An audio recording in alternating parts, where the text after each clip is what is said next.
Mom, Dad, Johnny, and little Zoe are going on a little trip.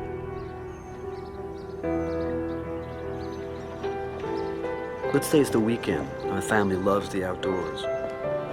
Or maybe they need to get away for a while because of problems Dad's having with the provisional authority.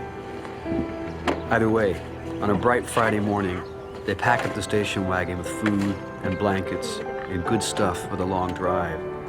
And they leave their house, locked, for good. So the family drives down their quiet block on a weekend morning on their way to the country. They take a left and a right, stop at the usual checkpoints, present their documents to the occupying forces. It's the same familiar route Dad takes every day of the week when he drives to work. But now he's not driving to work, so instead of driving into town, he gets on the freeway. No camera.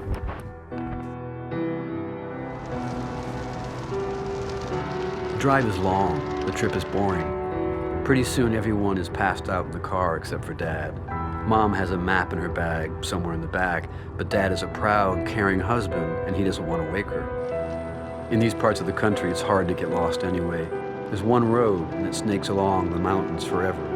Inshallah, we'll get there. 1 hour later, the roads aren't so good anymore. Dad isn't sure if they're lost, but the road looks familiar, so he puts faith in his instincts.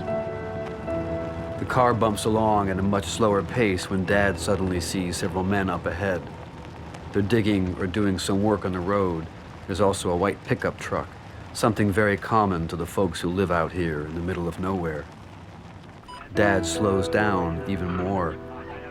It's not strange to see farmers out here, although these guys are not in the field, and there's no sign saying there's road work ahead.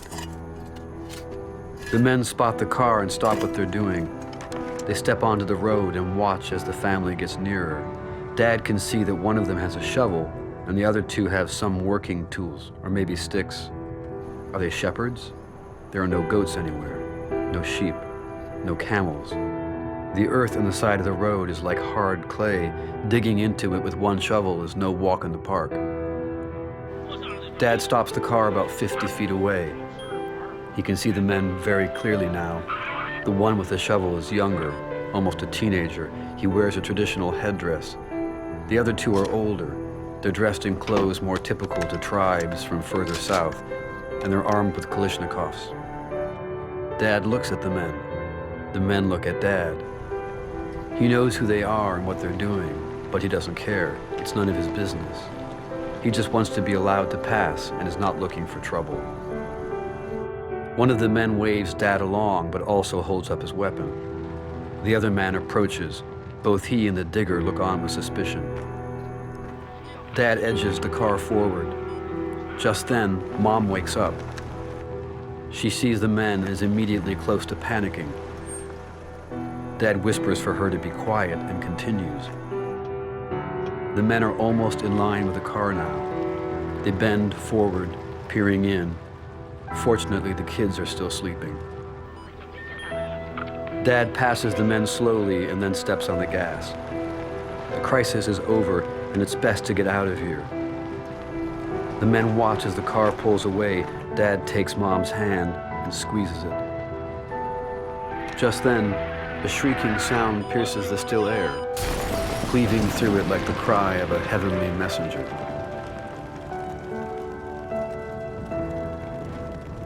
The Hellfire missile hits the ground before anyone can react, nearly vaporizing the three men on impact. The pickup truck takes most of the damage, but the station wagon isn't spared. It pulls up ahead and waits, generously, patiently. Time passes. Time is on my side. Seeing the world from above doesn't just flatten things. It sharpens them. It makes relationships clearer. The family continues their journey. Their bodies will never be buried.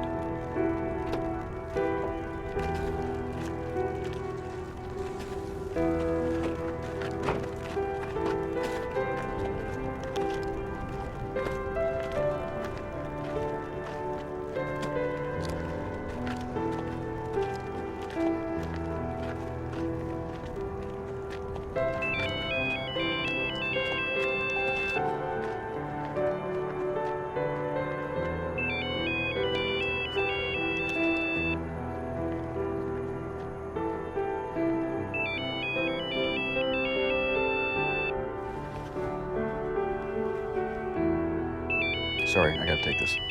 I'll be back in a minute.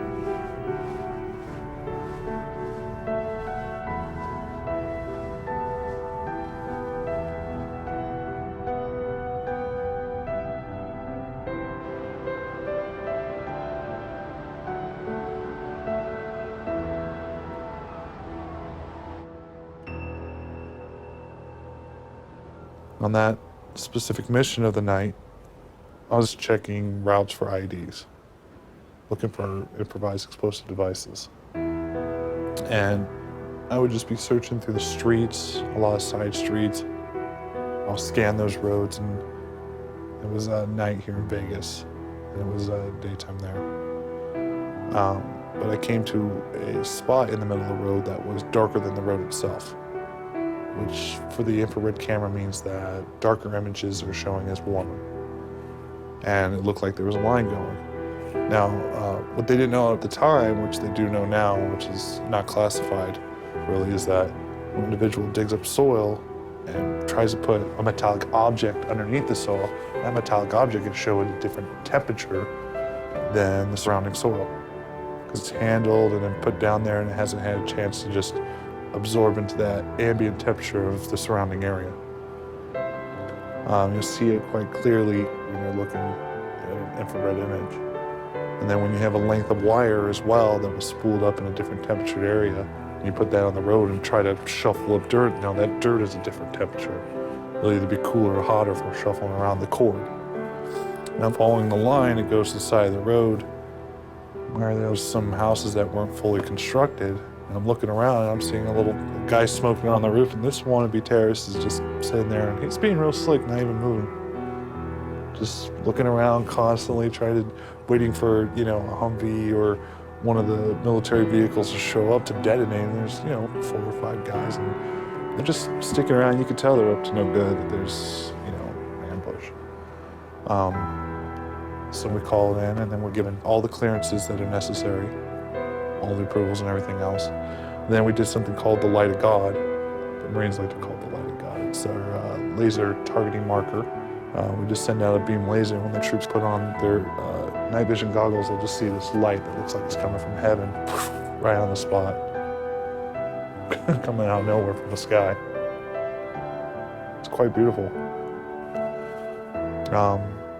And usually we have other outside observers that come into the GCS at this point, just to kind of watch and to monitor the situation.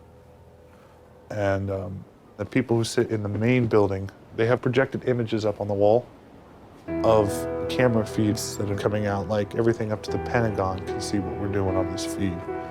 And we fired off a Hellfire missile and got the target. It didn't quite stand into me that, hey, I just killed someone. My first time, that was within my first year there. It didn't quite impact. It was later on through a couple more missions that the dreams started.